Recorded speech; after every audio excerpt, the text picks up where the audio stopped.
మనం వాళ్ళని చంపడానికి 4 కారణాలు తెలుసుకున్నాం కదా! ఇవన్నీ వాళ్ళకి రామచంద్రుడు చెప్పాడు. ఇవన్నీ నేనెందుకు నిన్ను చంపాను అనేది.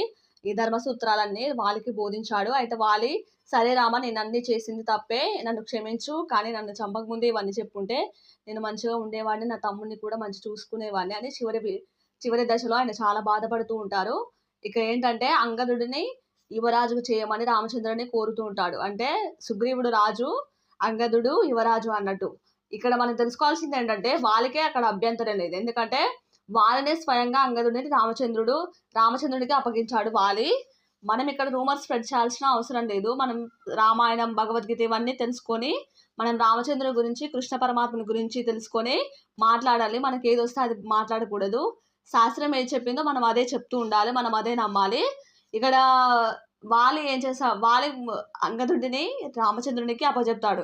అందుకే కదండీ హనుమంతుడు ఎవరి నాయకత్వంలో వెళ్ళాడు? సీతమ్మ జాడ కోసం అంగదుడి నాయకత్వంలోనే వెళ్ళాడని మీ అందరికీ తెలుసు. నేను తప్పు చెప్తే ఒకసారి మీరు చెక్ చేసుకోవచ్చు.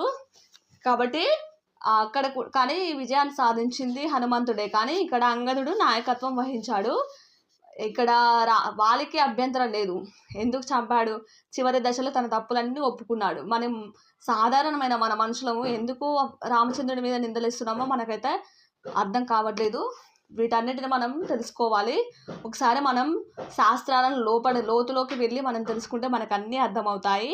బయట సృష్టించిన వారి మాటలు మనం నమ్మకూడదు. మనం శాస్త్రాలను నమ్మాలి. రామాయణ, భగవద్గీత ఇవన్నీ చదువుతూ మనం తన తత్వాన్ని తెలుసుకోవాలి.